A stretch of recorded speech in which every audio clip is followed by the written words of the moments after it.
Muy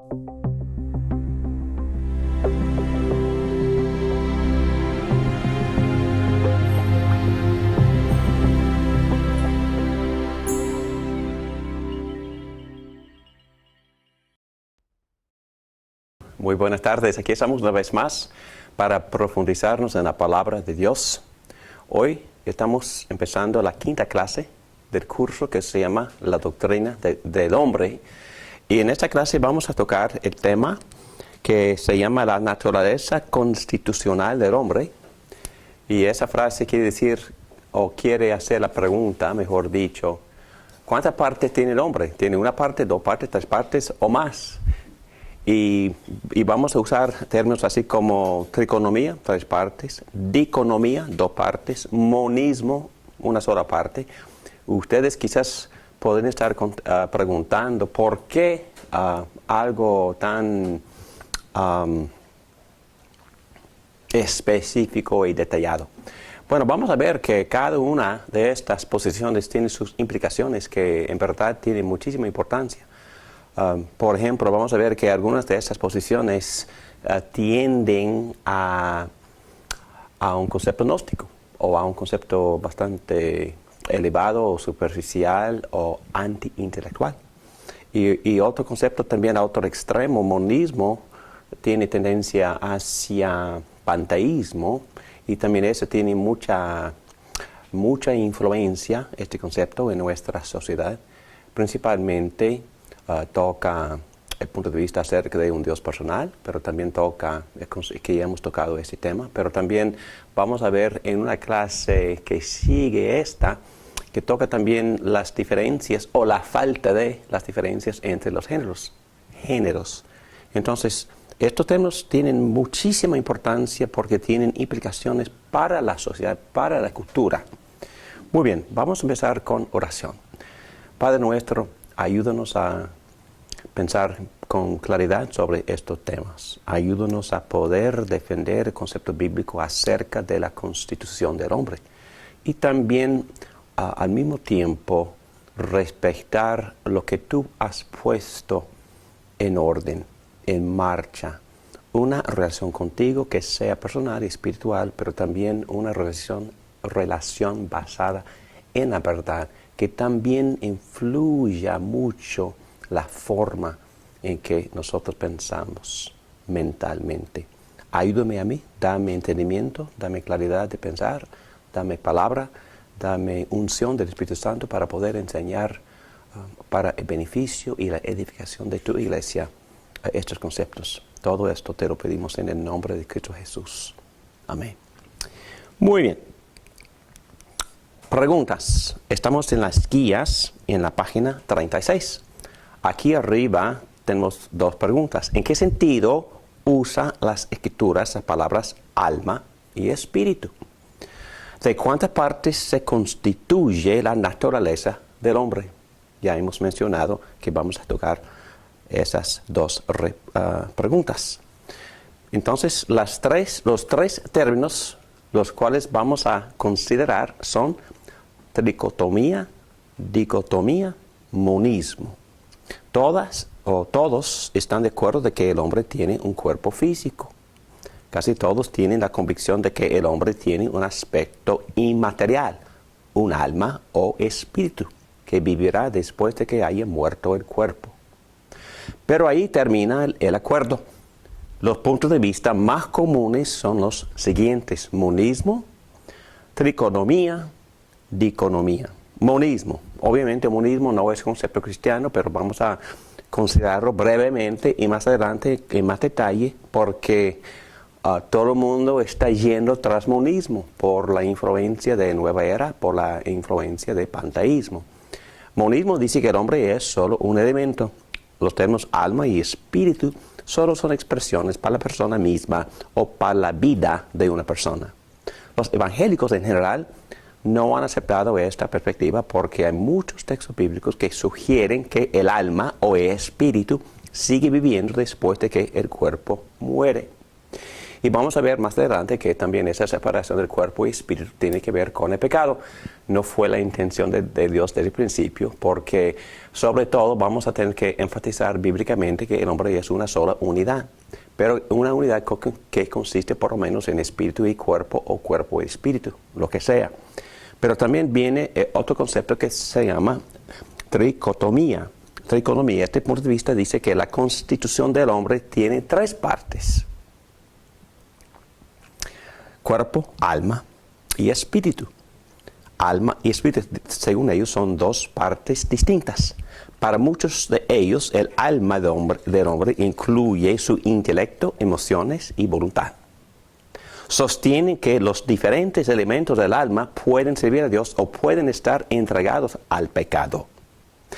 Y el espíritu del hombre es la facultad más elevada en el ser humano y que revive cuando la persona se hace cristiana. El espíritu es la parte que adora y ora a Dios más directamente. No sé de ustedes, pero yo puedo ver muchos problemas ahí con ese concepto de inmediato. El primer pensamiento que me llega es el de gnosticismo. Entonces están sugiriendo que hay una parte de mi constitución que es más elevada, más espiritual que otras partes. Y hemos tratado de enseñar bíblicamente que ese tipo de enseñanza que divide la realidad entre algo elevado o superior arriba, como lo espiritual, y algo bajo, lo físico, lo material, o por lo menos los elementos más bajos, viene de ¿cuál filósofo? Platón. Y Platón enseñó que la realidad tiene dos niveles: el nivel arriba y el nivel abajo. Y también este punto de vista me tiene esa impresión, o esto por lo menos me hace pensar en ese tipo de separación falsa, no cristiana. Bueno, y tres, dicotomía, espíritu y alma, son términos sinónimos y se usan de manera intercambiable para hablar de la parte inmaterial del hombre. Los que mantienen este punto de vista admiten que el término espíritu se usa con más frecuencia cuando la Biblia se refiere a nuestra relación con Dios, pero que la palabra alma también se usa en todas las maneras que se puede usar espíritu. Entonces, tres puntos de vista: monismo, el hombre se constituye de una sola parte, su vida, y cuando se muere ya no existe. Dos, tricotomía, la constitución del hombre se divide en tres partes: cuerpo, alma y espíritu. Dicotomía dice el hombre tiene dos partes: la parte espiritual, la parte inmaterial y la parte física. Muy bien. Ahora vamos a considerar los argumentos de la tricotomía con las correspondientes respuestas de la dicotomía. Es una manera nada más para organizar nuestros pensamientos, en vez de presentar un punto de vista y luego atacarlo, y luego otro punto de vista y dar los pros y contras. Voy a examinar los dos puntos de vista al mismo tiempo. Primero vamos a tocar un versículo que toca la idea de tricotomía, y luego vamos a responder a ese punto de vista con el concepto de dicotomía. Muy bien, empezando con 1 Tesalonicenses, el capítulo 5, el versículo 23. Dice así: que Dios mismo, el Dios de paz, los santifique por completo, conserve todo su ser, espíritu, alma y cuerpo, irreprochable para la venida de nuestro Señor Jesucristo. Entonces ustedes ya pueden ver cómo una persona o este punto de vista podría concluir que ese hermano tiene tres partes, ¿verdad? Porque dice, conserve todo su ser, espíritu, alma y cuerpo. Muy bien. Las personas que mantienen el punto de vista de tricotomía dicen que este versículo habla claramente de tres partes del hombre. Pero los que mantienen la posición de dicotomía dicen que Pablo está acumulando sinónimos para recalcar algo así como Jesús lo hace en Marcos capítulo 12, versículo 30, donde Jesús dice, ama al Señor tu Dios con todo tu corazón, con todo tu alma, con toda tu mente y con todas tus fuerzas. Entonces, ¿cuántas partes? Entonces, Cristo menciona aquí las fuerzas, o ¿qué está diciendo? Los músculos o la energía, la mente, alma, y hay textos que dicen que también debemos de honrar a Dios con el cuerpo. Entonces, si seguimos el pensamiento de la posición de tricotomía, podremos concluir que el hombre tiene 6 partes: cuerpo, fuerzas, espíritu, alma, corazón, por lo menos 5 partes. Pero vamos a ver, Pablo, según este punto de vista y la forma en que Cristo también habla, están acumulando sinónimos. En otras palabras, espíritu y alma, según el punto de vista de las personas que mantienen dicotomía, dicen que el apóstol está acumulando sinónimos, que espíritu y alma prácticamente son sinónimos y se usan de forma intercambiable. Otro texto, Hebreos capítulo 4, el versículo 12, dice, ciertamente la palabra de Dios es viva y poderosa, más cortante que cualquier espada de 2 filos, penetra hasta lo más profundo del alma y del espíritu, hasta la médula de los huesos, y juzga los pensamientos y las intenciones del corazón. Aquí dicen los de la posición de tricotomía que si la espada divide el alma y el espíritu, entonces son 2 partes del hombre y el cuerpo es otra parte. Pero el problema de ese punto de vista es que Pablo menciona otras partes también. Él menciona la médula de los huesos y también las intenciones del corazón. Entonces, los de la posición de dicotomía dicen que el autor, este autor de los Hebreos, utiliza una serie de términos para describir nuestro ser, alma, espíritu, coyunturas, tuétanos, pensamientos, intenciones, etcétera, etcétera. Y dice que la palabra puede penetrar hasta ahí. En otras palabras, lo que el autor está diciendo es que Dios a través de la palabra conoce nuestros pensamientos e intenciones más secretos.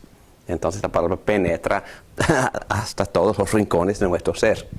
Y según esta posición de economía, el autor no está tratando de definir la constitución del hombre, está haciendo otro punto completamente distinto, que la palabra de Dios puede penetrar y entonces no hay escape, no hay lugar para escondernos, para hallarnos, porque la palabra penetra, el Espíritu Santo nos conoce. Y entonces no se puede basar una filosofía o una teología de la constitución del hombre en este tipo de texto. Bueno, y sigue, porque hay otros textos que según los que mantienen la posición de tricotomía, mantienen su posición de que el hombre tiene 3 partes. Aquí dice en 1 Corintios, estamos en la guía página 38, 1 Corintios el capítulo 2, empezando con el versículo 14. Vamos a ver, dice así el apóstol Pablo: el que no tiene el Espíritu no acepta lo que procede del Espíritu de Dios, pues para él es locura. No puede entenderlo, porque hay que discernirlo espiritualmente. En cambio, el que es espiritual lo juzga todo, aunque él mismo no está sujeto al juicio de nadie, porque ¿quién ha conocido la mente del Señor para que pueda instruirlo? Nosotros, por nuestra parte, tenemos la mente de Cristo. Yo, hermanos, no pude dirigirme a ustedes como a espirituales, sino como a inmaduros, apenas niños en Cristo. Les di leche porque no podían asimilar alimento sólido, ni pueden todavía, pues aún son inmaduros. Mientras haya entre ustedes celos y contiendas, no serán inmaduros. ¿Acaso no se están comportando según criterios meramente humanos? Cuando uno afirma yo sigo a Pablo y otro, yo sigo a Apolos, ¿no es porque están actuando con criterios humanos? Bueno, los que mantienen la posición de tricotomía dicen que este pasaje habla de dos clases de cristianos. Los cristianos carnales, o es decir, cristianos no espirituales que siguen los deseos del alma. Así dividen, que los no espirituales siguen los deseos del alma. Porque recuerden que el alma es una parte inferior, es una parte un poco más baja y el espíritu más elevada. Aquí dicen, y los cristianos espirituales, más maduros, ellos siguen los deseos del espíritu. Entonces ahí está la distinción. Okay. Lo que estamos tratando de establecer bíblicamente, y es mi punto de vista también, porque he examinado todos estos pasajes bíblicos, yo creo que es un error bastante grave decir que el hombre tenga tres partes y que el espíritu es la parte receptora del Espíritu de Dios. Lo que estamos tratando de establecer, y yo creo que ya establecimos ese punto en otros textos, Cristo mismo, por hablar de hasta 5 partes o 5 aspectos de la constitución del hombre, ni él ni el apóstol Pablo están tratando de enfatizar que el espíritu sea distinto al alma. Lo que estamos tratando de establecer por leer tantos versículos bíblicos es que son sinónimos. Espíritu y alma son sinónimos y que se usan de forma intercambiable. Y vamos a ver más textos que a veces el espíritu está comunicándose con Dios y a veces es el alma que está comunicándose con Dios. Entonces, y para mí es igual. Entonces, no hay distinción entre alma y espíritu. Y no hay parte más elevada en mi constitución tampoco, porque vamos a ver más adelante que toda mi constitución está contaminada, está bajo la influencia de la caída o del pecado. Entonces vamos a tocar el tema de la depravación total. No, es que la Biblia usa de forma intercambiable espíritu y alma. Vamos a ver, porque hay muchos textos más.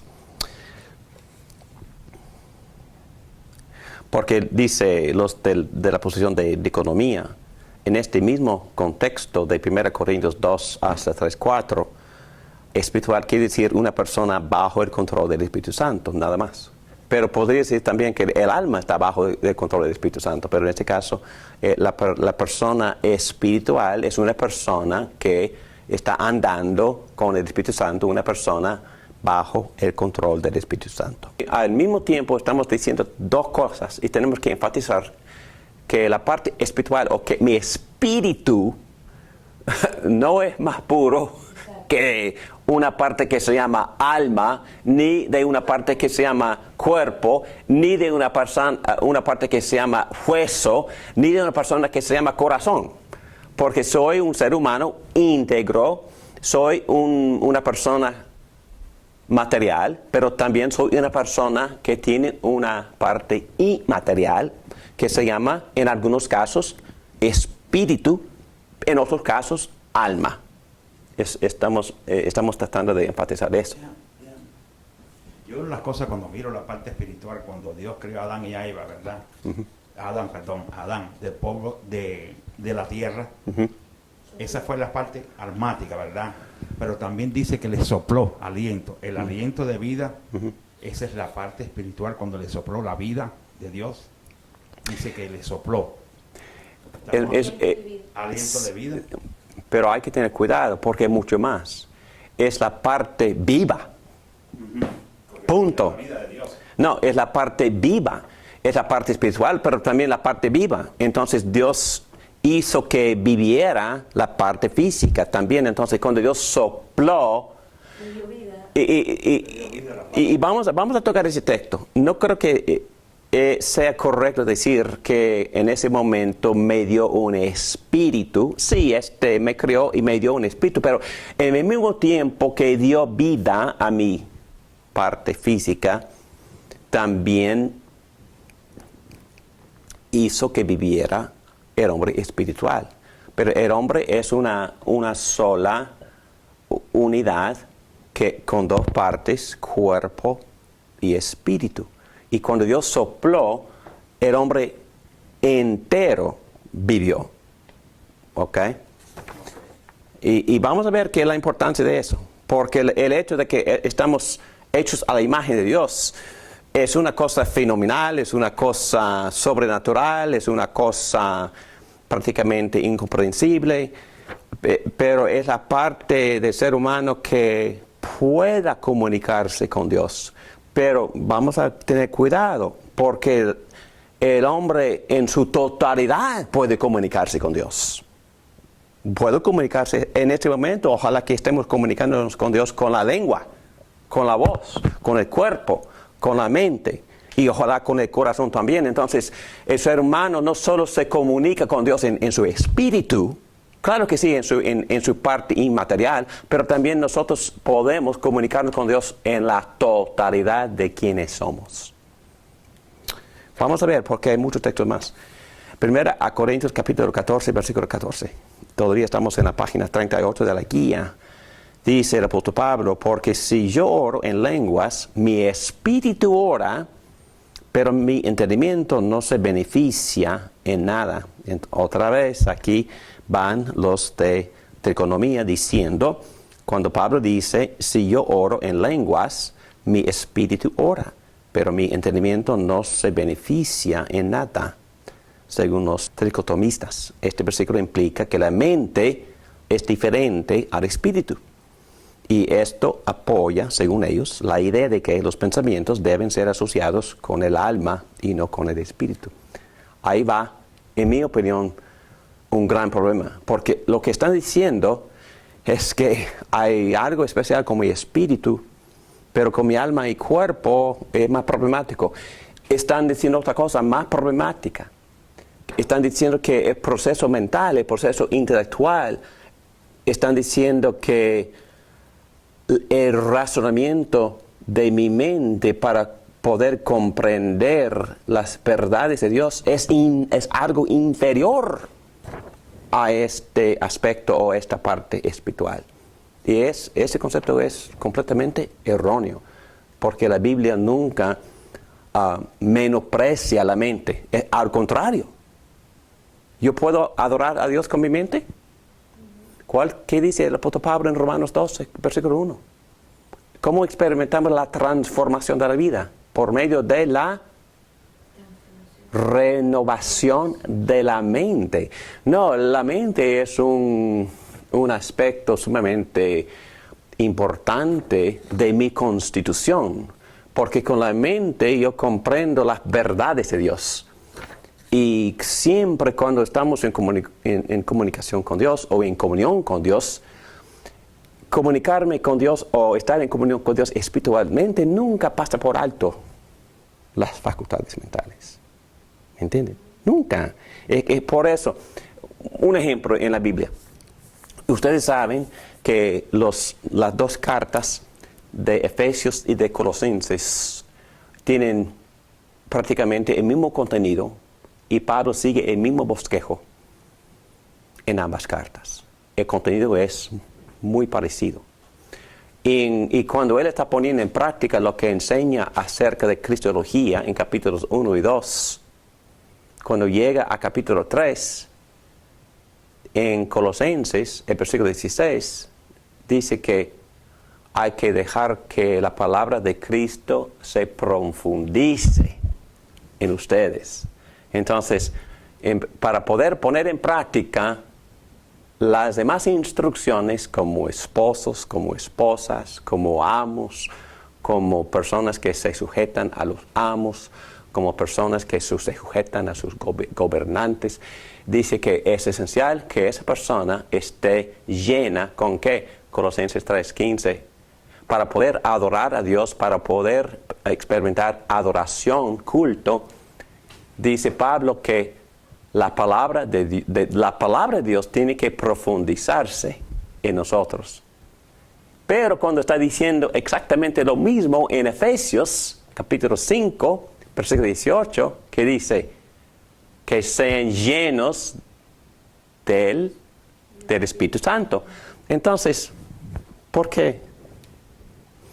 Pablo está diciendo algo con muchísimo equilibrio y balance. Por supuesto que sí. Para poder entender a Dios hay que pensar, hay que absorber esta revelación de Dios. Pero también Dios mismo, por su Espíritu, tiene que iluminar mi mente para que entienda, pero también motivar mis deseos para que lo ame, pero también tiene que dar mi libertad a mi albedrío para que yo pueda obedecer. Ok, entonces no se puede dividir la revelación de Dios que me viene por medio de la palabra iluminada por el Espíritu Santo. El Espíritu Santo toma la palabra para revelarme a Cristo, para darme de Cristo. Entonces, sería un error leer la Biblia, memorizar la Biblia, profundizarme en pura teología y nunca orar, nunca buscar, es decir, una experiencia de la presencia de Dios en mi vida, nunca inflamar mis pasiones para amarlo emocionalmente y nunca buscar el Espíritu Santo para quebrar mi rebeldía, para que pueda obedecer a Dios. Entonces, las dos cosas son necesarias. Que cuando Cristo dijo en Juan 15 que para poder dar fruto para la gloria de Cristo, ¿cuál es la experiencia esencial? Juan 15. Dice que hay que morar ¿dónde? No menciona Espíritu en ese párrafo. Hay que morar en Cristo y menciona por morar en la palabra. Entonces, para Cristo, morar en la palabra es morar en Cristo. Entonces, y los apóstoles, y es una cosa muy importante entender, porque es un principio de la hermenéutica. ¿Sabe lo que es la hermenéutica, verdad? La ciencia de interpretación. Los apóstoles, a ellos les gustan usar un término para representar la totalidad del concepto. A veces, cuando están hablando de nuestra necesidad de morar en Cristo, enfatizan ser llenos del Espíritu. En otro texto dicen, es necesario profundizarse en la palabra. ¿Cuál es? Bueno, en un instante usan el término palabra para referirse a la necesidad de morar en Cristo. En otro texto usan Espíritu Santo para hablar de la necesidad de morar en Cristo. Pero nosotros sabemos que moramos en Cristo por medio de la palabra y por medio de estar en comunión con el Espíritu Santo. ¿Ok? Entonces, las dos cosas no se puede dividir ni el uno con el otro, ni la una con la otra.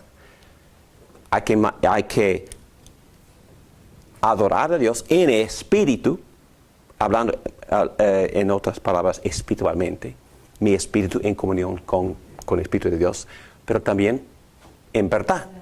Entonces, con la totalidad de mi constitución, en otras palabras, con mi mente, con mi parte física, con mi cuerpo, pero también con mi espíritu. Entonces, como hombre, en la totalidad de mi constitución, en todas mis partes, la parte espiritual, la parte inmaterial, juntas, y en la parte material, la parte inmaterial, juntas. Adoramos a Dios con todo el ser. Y cuando la Biblia aumenta términos, alma, espíritu, cuerpo, corazón, hasta las coyunturas, ¿qué está diciendo? Hay que amar a Dios con todo. ¿Ok? Entonces es una idea falsa ir a estos textos y usar estos textos de forma científica, filosófica, psicológica, constitucional, para insistir en que digan cosas que en verdad no están diciendo. ¿Ok? Porque la Biblia no es así. La Biblia habla habla de casos, habla de experiencias. y no tratando de darnos un concepto metafísico de la esencia del ser humano. ¿Pregunta? Sino un comentario de cuando no conocía a Cristo, pues yo escuchaba mucho a Connie Méndez, que habla de la metafísica. Y entonces se habla mucho de un Cristo, pero de la parte espiritual. O sea, dan a entender como que nosotros los seres humanos tenemos un lado bueno, que es solamente el espíritu, que es espiritual, y que nuestra condición humana física es la mala y la espiritual es la buena. Entonces, leyendo la palabra, escudriñando la palabra, nos damos cuenta que no hay nada bueno por culpa del pecado en nosotros. O sea, fuimos creados buenos al principio, pero después con la caída todo se desfiguró, hasta nuestro espíritu. Entonces, ilustración perfecta. Ok. Utilizando nuestro discernimiento, ¿de dónde vienen esos conceptos de tu amiga?